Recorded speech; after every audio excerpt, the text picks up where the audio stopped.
กูเอาลงหลังนี่มันเป็นซอทางมันได้สุดยอดอีหลีแผนปิดหัวปล่อยท้ายระบายกลางนะท่านผู้ชมของอาจารย์ติ้งลีกำลังได้ผลดีมือนี่เริ่มลงมือปฏิบัติเหียบห้อยแล้วสบายดี FC แฟนคลับทุกท่านมาพบมาพ่อกันอีกแล้วช่วงค่อยคำย่ำแรงท่านผู้ชมเว้ยตาเว้นกำลังจะห้วยลงไปรับหน่วยภูแต่ว่าความห้อนนี่ประทังเข้ามาบ่ให้เว้าให้ว่าเลยตอนนี้นี่พอจะแก้เสื้ออ่านคลิปทำข่าวคุณแหละแต่ว่ามันเฮ็ดบ่ได้ใส่เสื้อแบบนี้หลายคนก็คอมเมนต์ว่าบ่สุภาพมันก็จำเป็นได้ทุกคนเลยเพราะว่ามันฮ้อนอีหลีเลยเปิดแอร์ตัวหนึ่งเปิดพัดลมอีก2หน่วยมันยังเอาบ่อยู่ท่านผู้ชมเอ้ยกะหวังว่าทั้งบรรดาทีมงานกู้ภัยไทยลาวรวมถึงต่างประเทศอยู่ทางหน้างานกะคงจะบ่ฮ้อนขนาดนี้ท่านผู้ชมอันนี้พวกเฮาอยู่เวียงจันทน์อยู่เมืองหลวงมันกะ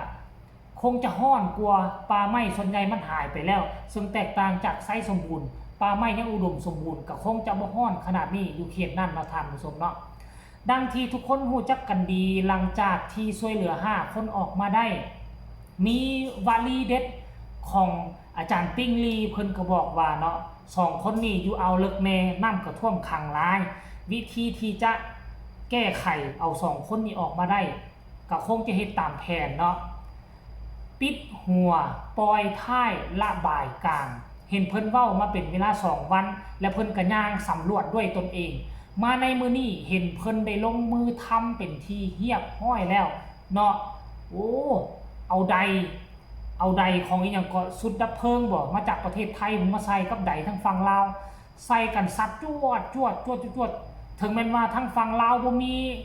มีปั๊มพญานาคเนาะบ่มีใดพญานาคตัวใหญ่ๆตอนถ้ำหลวงหั่นอย่างน้อยๆก็ยังมีใดน้อยๆใดสามัคคีของฝั่งไทยลาวของเฮาก็เฮ็ดให้น้ำพุ่งจวดเส้นเดียวกันได้ทานผู้ชม FC แฟนคลับม่องใดที่ไปได้เพิ่นก็ย่างม่องใดไปบ่ได้ก็รถแมคโครเพิ่นยืนอยู่บนงวงรถแมคโครสั่งการเอาเลยลุยอย่างเดียวซึ่งอาจารย์ติ้งลีดีต้องยอมรับว่าเก่งกล้าสามารถคันประเทศลาวมีคนเก่งแบบเพิ่นนี่จักคนนึงนี่มันจะเฮ็ดให้หน่วยงานทางด้านกู้ภัยของประเทศลาวนี่มันจะคักมันจะราบลื่นมันจะลื่นไหลกว่านี้อีกตึมเว้าแบบนี้บ่แม่นว่าอยู่ในประเทศลาวบ่มีคนเก่งก็หักมีเนาะแต่ว่ามันเก่งคนละด้านคนละวิชาแต่อาจารย์ติ้งลีเนี่ยเรื่องภูมิศาสตร์ธรณีวิทยาสมองมองการไกลแนมเห็นปากถ้ำคิดฮอดท้ายถ้ำพุ่นคิดฮอดทั้งบนถ้ำพุ่นทั้งเทิงถ้ำว่ามันควรจะเป็นแนวใดว่ามันควรจะมีรูปร่างลักษณะแบบใดนี่ยกโป้ให้เลยบ่แม่นอวยเว้าตามความเป็นจริงรายละเอียดให้ทุกคนไปเบิ่งปั๊มน้ำซิ่งจักซิ่งของไทยลาวประสานใจกันเฮ็ดน้ำพุ่งจวดไปชมพร้อมๆกันเลย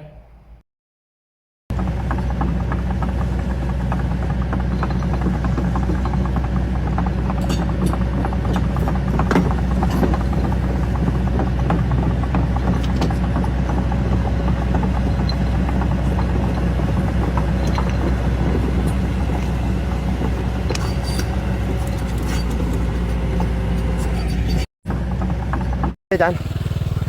ครับเดี๋ยวผมจะบอกวิธีการแก้ไขปัญหาก่อนนะครับเพราะว่าตอนนี้น้ำเนี่ย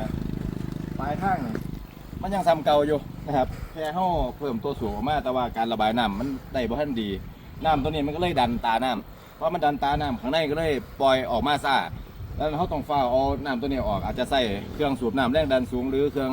ดับเพลิงของผมก็ได้สูบออกมานะครับตัวแห้งๆอันนี้ฝากพิจารณาด้วยครับถ้าเป็นรถแมคโครเปิดทางได้เนี่ยเปิดให้กว้างไว้ก่อนแค่ให้น้ำมันไหลแห้งที่สุดนะครับตอนนี้เพราะข้างล่างมันร่วงนะครับน้ำข้างล่างมันไหลร่วงข้างเทิงมันจะดันลงมาแบบยางไวเลยอันนี้ฝากแก้ไขครับมันจะได้ไวขึ้นนะครับสังเกตว่านี่น้ำทางนี่มาเบิ้ง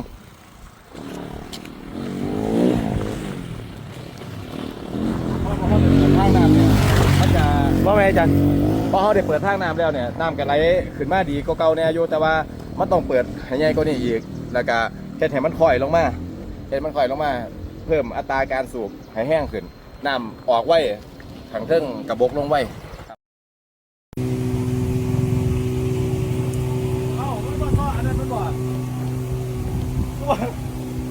างนี้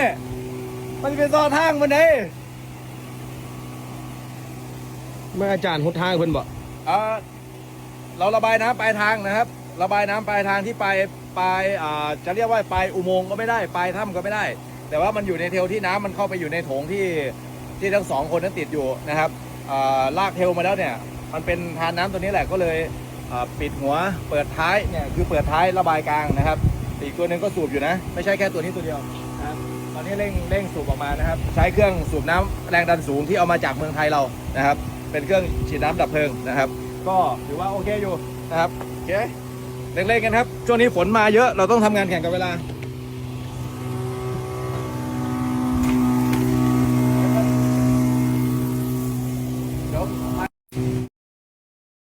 ตอนนี้มันเร่งระบายน้ำออก2 สายเนาะ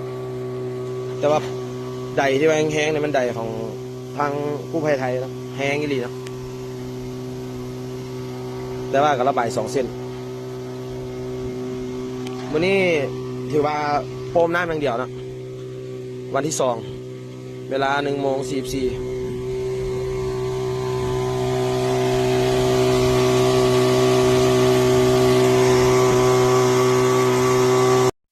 ตอนนี้มัน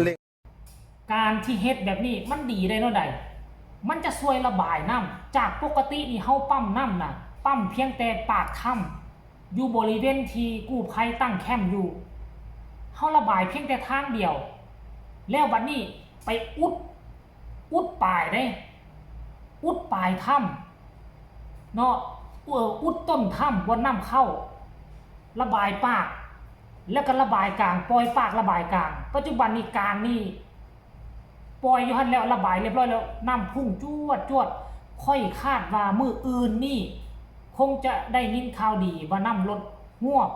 แล้วทีมงานกู้ภัยใต้น้ำก็จะได้เข้าทางน้ำเข้าทางปากถ้ำมองเก่ามองเดิมเนาะเห็น2 มือแล้วบ่เห็นเพิ่นเคลื่อนไหวอยู่ในปากถ้ำอยู่ในถ้ำนะเพราะว่าน้ำยังขึ้นสูงโพดท่านผู้ชมกระช่วง2 มือนี่เพิ่นก็บอกว่าช่วงนี้ช่วงระบาย